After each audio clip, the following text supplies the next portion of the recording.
Lecture series کا جو 54 ہونے جا رہا ہے، 54واں لیکچر، اور حضرت ابراہیم علیہ السلام کے ذکر مبارک کو سننے کی سعادت حاصل کر رہے ہیں۔ حضرت ابراہیم علیہ السلام کو اور خصوصیات کے ساتھ ساتھ ایک خصوصی نام سے بھی یاد کیا جاتا ہے کہ آپ ابو الانبیاء کہلاتے ہیں۔ ابو والد کو کہتے ہیں، ابو الانبیاء یعنی نبیوں کے والد۔ حضرت ابراہیم سے پہلے جو انبیاء گزرے ہیں، جن میں حضرت آدم، حضرت شیث، حضرت نوح، حضرت ہود، حضرت صالح وغیرہ وغیرہ، ان کے بعد حضرت ابراہیم کا جب تذکرہ آتا ہے تو حضرت ابراہیم علیہ السلام کے بعد، حضرت ابراہیم علیہ السلام کے پہلے جو گزر گئے اور ان کا تو تذکرہ ہم نے سن لیا، لیکن حضرت ابراہیم علیہ السلام کے بعد سرکار دو عالم صلی اللہ علیہ وآلہ وسلم تک جتنے بھی نبی ہیں وہ سب آپ کی اولاد میں ہیں۔ اور جیسے کہ اس سے پہلے بھی کہا جا چکا ہے کہ آپ کی اولادوں میں ایک تو حضرت اسماعیل ہیں علیہ السلام جو سب سے بڑے ہیں، پھر حضرت اسحاق ہیں جو چھوٹے ہیں، اور ان کے بعد بھی کچھ آپ نے ازواج سے اولادوں کو پایا ہے۔ تو حضرت ابراہیم علیہ السلام کی عمر شریف کے بارے میں بتلایا گیا کہ آپ کی عمر بوقت وصال 175 برس تھی، اور حضرت بی بی سارہ پہلے آپ سے گزر چکی تھی، اور جہاں آپ نے حضرت بی بی سارہ کو ایک مقام پہ دفن کیا تھا، اس مقام کا نام حبرون بتایا گیا ہے۔ اسی حبرون نامی مقام پر بی بی سارہ کے قبر کے پاس ہی آپ کو دفن کیا گیا، حضرت ابراہیم علیہ السلام۔ اور آپ کے کفن و دفن یہ دونوں کا، جس کو تکفین و تدفین کہتے ہیں، تکفین کفن سے بنا، تدفین دفن سے بنا، تکفین اور تدفین کا اہتمام آپ کے جو دو بڑے بیٹے تھے حضرت اسماعیل علیہ السلام اور حضرت اسحاق علیہ السلام نے کیا۔ اسماعیل علیہ السلام یعنی حاجرہ کے بیٹے تھے، اور اسحاق علیہ السلام بھی سارہ کے بیٹے تھے۔ آپس میں دونوں بھائی اللہ کے بھائی کہلاتے تھے۔ اللہ کے بھائی کا مطلب دونوں کے والد ایک ہیں، والدائیں الگ الگ ہوتی ہیں، جس کو ہم سوتیلا بھائی بولتے ہیں۔ اس کے بعد سلسلہ شروع ہوتا ہے اور پیغمبروں کا، لیکن حضرت ابراہیم علیہ السلام کی اولاد کے بارے میں مختلف سیرت نگاروں نے لکھا ہے کہ حضرت حاجرہ کے بعد جن خاتون سے آپ نے نکاح کیا وہ کنعان نامی ایک مقام سے تعلق رکھتی تھی، اور ان کا نام ہے قنطورہ، اور قنطورہ سے شادی ہوئی تو صاحب ابن کثیر لکھتے ہیں کہ ان سے 6 بچے ہوئے، جن کے نام یہ ہیں مدین، زمران، سرج، یخشان، نشر، اور چھٹے کا نام وہ بھی لکھتے ہیں کہ پتا نہیں۔ اس کے بعد ایک اور خاتون سے بھی آپ نے نکاح کیا، رجون بنت امین سے، ان سے بھی آپ کو 5 اولادیں ہوئی، جو کیسان، امین، لوطان اور نافس ہیں۔ ابو القاسم سہیلی نامی مورخ نے اسی طرح ان کی تفسیر بتلائی ہے۔ اس تذکرے سے ہمیں یہ پتا چلا کہ حضرت ابراہیم علیہ السلام کی پوری زندگی تقریباً آپ نے دیکھا کہ کئی خستوں پر آپ کا تھوڑا بیان کیا گیا۔ آج حضرت ابراہیم علیہ السلام کی تفصیلات مکمل ہوئی جس قدر بھی ہم آپ کی خدمت میں رکھ سکے. حضرت ابراہیم علیہ السلام کی وفات شریف کا بھی حال آپ نے سماعت کیا اور پھر آپ کی قبر شریف کے متعلق بھی. البتہ حضرت اسحاق اور حضرت اسماعیل علیہ السلام کا ذکر ابھی آنے والا ہے, آنے والے ایپیسوڈ میں. ان سے پہلے حضرت اسماعیل اور حضرت اسحاق سے پہلے حضرت لوط علیہ السلام کا ذکر ہوگا, کیونکہ حضرت لوط علیہ السلام وہ ہیں کہ جن کا تعلق حضرت ابراہیم علیہ السلام سے ہے, اور بعض لوگوں نے آپ کو حضرت ابراہیم علیہ السلام کا بھتیجا لکھا ہے, اور آپ کو ایک قوم کے ساتھ پاس ان کے سدھار کے لیے بھیجا گیا تھا. اس قوم نے نہایت ہی گندا کام اختیار کیا جس پر اس قوم کو ہلاک کیا گیا. اور آپ کو اگر تھوڑا ریکال کریں تو یاد ہوگا کہ حضرت بی بی سارا اور حضرت ابراہیم علیہ السلام دونوں کے پاس جب فرشتہ آیا تھا اسحاق علیہ السلام کی پیدائش کی اطلاع لینے کے لیے, تو اس وقت ابراہیم علیہ السلام نے ان کے لیے کھانا وانا فراہم کیا, اور جب وہ کھانے نہیں لگے تو کیا کا طریقہ تھا دعا کا کھانا کھانا, تو وہ کھانے نہیں لگے تو پوچھا کہ آپ کھانا کیوں نہیں کھاتے, تو کہہ کہ ہم کھانا کھانے کے لیے نہیں آئے اور ہم آپ کو بیٹے کی خوشخبری دینے آئے ہیں اور لوط کی قوم پر عذاب نازل کرنے کے لیے آئے ہیں.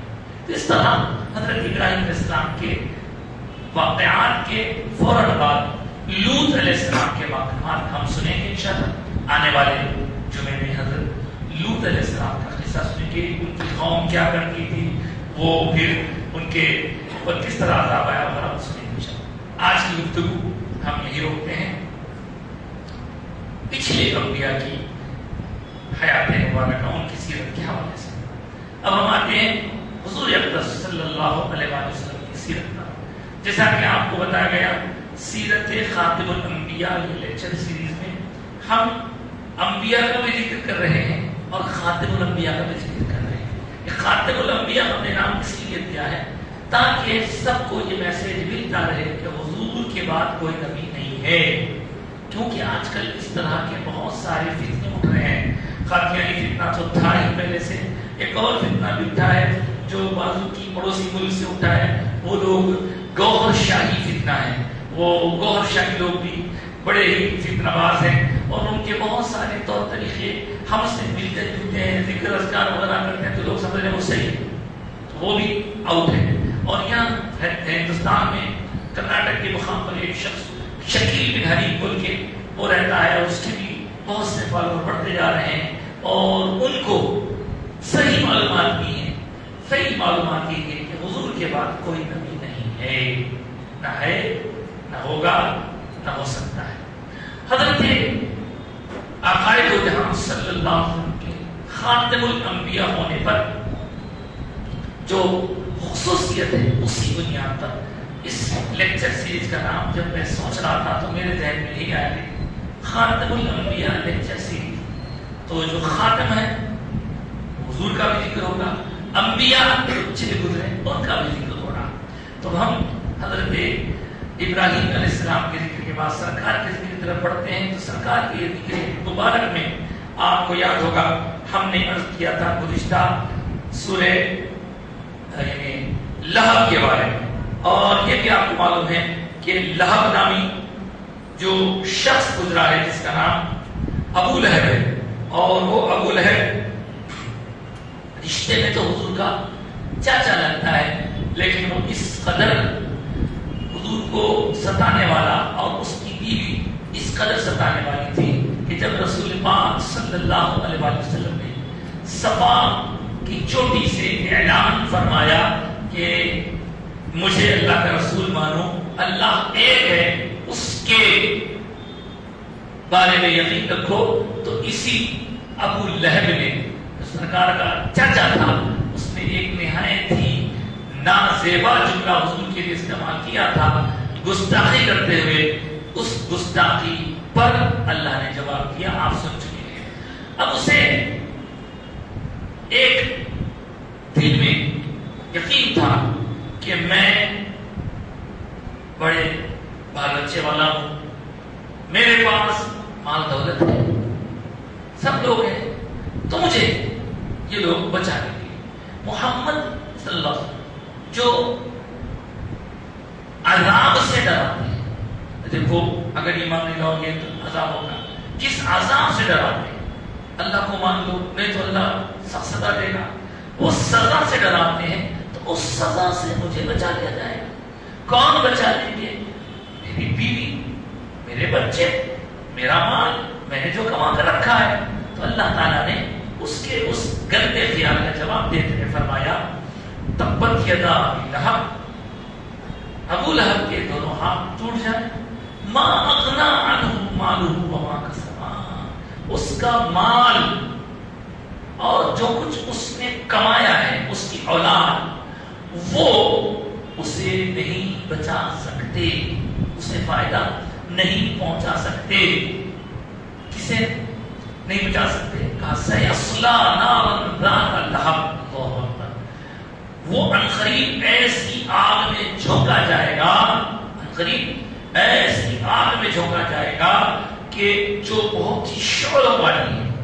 اس کا نام ابو لہب کیوں ہے یہ بھی سنیں، بات نکلی ہے۔ تو لہب عربی میں کہتے ہیں شعلے، شعلہ کہتے ہیں جب آگ بہت تیز ہو کر اس کے اندر سے چنگاریاں نکلنے لگتی ہیں تو اسے بڑی چنگاری کو شعلہ کہتے ہیں۔ تو یہ بھی بہت خوبصورت لال لال تھا، دھوپ میں جاتا تو انتہائی شعلے کی طرح لال ہو جاتا تھا، اس کی کنیت ہے یہ ابو لہب۔ تو ابو لہب کو اللہ نے بتایا کہ عنقریب وہ دوزخ میں سخت عذاب میں اور شعلوں والی آگ میں ڈالا جائے گا۔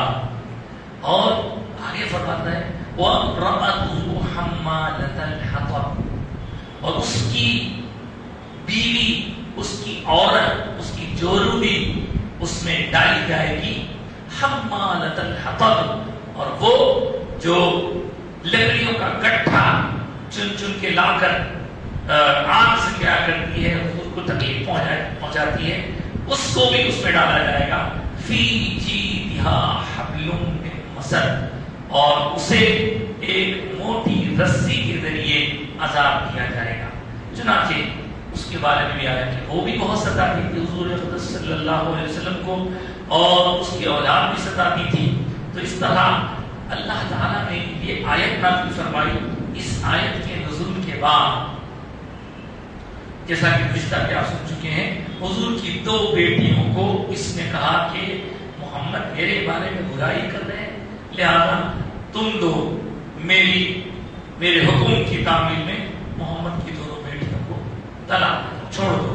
تو اس کے دو بیٹے تھے، ان دو بیٹوں نے طلاق دیا۔ اب دیکھیے اللہ نے جو فرمایا کہ اس کی اولاد کام نہیں آئے گی، اس کا کوئی مال کام نہیں آئے گا، اس کی حالت یہ ہوئی بعد میں جب وہ مرنے لگا تو اسے ایک قسم کا پھوڑا ہوگا، اور وہ اتنا خطرناک ہوا کہ اس کے اس پھوڑے سے بدبو پھینکتے پھینکتے اس کا سارا جسم سڑ گیا۔ سڑنے کے بعد حالت یہ ہوئی کہ جس کو اپنی اولاد پر ناز تھا، اس کی اولاد، اس کے گھر والے اس کو نکال کے دور پھینک دی۔ کھانا دینے کا وقت ہوتا تو خرید کوئی نہیں جاتا تھا، بلکہ کسی چیز سے ڈھکا لیتے تھے کھا لے، اور اسی حالت میں اس کے پاس سے بدبو آ کر وہ مر گیا۔ اتنا برا خاتمہ ہوا اس کا۔ اس کے مرنے کے بعد اس کو عزت سے دفن تک نہیں کیا گیا۔ گستاخی رسول کا کیا کیا گیا؟ تو دور ایک کڑا کھودا گیا، کڑا کھود کے کپڑے ناکوں کو پٹیاں لگا کے بڑی بڑی لکڑیوں سے اس کو ڈھکل کے اس کے اندر بیٹھ دیا گیا۔ اتنا برا حال ہوا۔ دیکھیے صاحب، جو برا تھا اس کا شک برا، لیکن یہاں پر ایک بات مجھے یاد آئی اس کے متعلق، اس کے مر جانے کے بعد اس کی اولادوں میں سے ایک لڑکی تھی جس نے اسلام کیا، جو ایک طرح سے حضور اکرم صلی اللہ علیہ وسلم کی چچا دار بہن ہوتی تھی۔ اس لڑکی کو لوگ تانا مارتے تھے، اور یہ کہتے تھے یہ وہ ابو لہب کی بیٹی ہے، دیکھو جس کے خلاف قرآن میں یہ آیا ہے وہ آیا ہے۔ کرے لے تو اس کو بہت تکلیف ہوتی تھی. دیکھیے جب بندہ توبہ کر لے اور راستہ بدل لے, درست راستے پر آ جائے, تو اسے ٹیز کرنا, اس کے باپ داداؤں کا نام لے کے پریشان کرنا یہ چیز پسندیدہ نہیں. تو وہ لڑکی حضور کے پاس گئی, جا کر بولی سرکار میں مسلمان ہو کے بعد علماء کو بہت تنگ کر رہے, بہت تنگ کر رہے ہیں, ٹیز کرتے رہتے. تو حضور باقاعدہ اعلان فرمائے, لوگوں تمہیں کیا ہو گیا ہے کہ میرے رشتہ داروں کے بارے میں مجھے اذیت دیتے ہو. دیکھ رہے ہیں کافر تھے تو کافر تھے, مومن ہو گئے, مومن ہو گئے تو مومن ہونے کے بعد حضور سے ان کا تعلق قائم ہو گیا. تعلق جو مضبوط ہے اس کی بنیاد پر ان کے بارے میں کچھ بھی نہیں کہا جا سکتا, بلکہ ان کا مقام مرتبہ ہے. اب آپ یہاں دیکھیں, جب حضور کے چاچا کی, وہ چاچا جس پر مطلب اس کی ایک بیٹی کو برا بھلا کہنے پر حضور ناراض ہو رہے ہیں. آپ یاد دلاؤ, حضور کے نواسوں کے ساتھ کربلا میں جو کچھ ہو رہا تھا اس سے حضور خوش ہوں گے. آج حضور کے نواسوں کے دشمنوں کی جو تعریف کر رہے ہیں اس سے حضور خوش ہو رہے ہوں گے. حضور کے نواسوں کے پر ظلم کرنے والوں کی سپورٹ کر رہے ہیں اس سے خوش ہو رہے ہوں گے. تو یہ باتیں سمجھ رہی ہیں.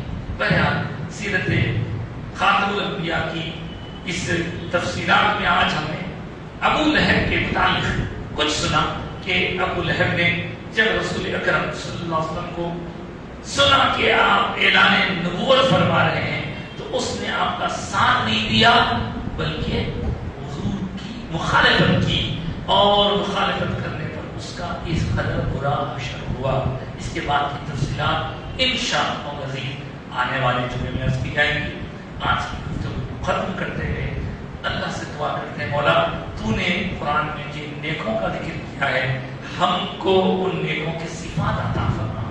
جن بروں کا ذکر کیا ہے ہم کو ان بروں کے طور طریقے, عقیدے, انداز, عمل سے محفوظ رکھ, اور ہماری زندگی کامل بنا دے, نیک بنا دے. گندی باتوں, گندی سوچ اور تیری نافرمانی کی ہر کام سے ہم کو بچا لے مولا. نیک صالح بنا دے, نیک لوگوں کی سنگت عطا فرما. صلی اللہ تعالی وسلم علی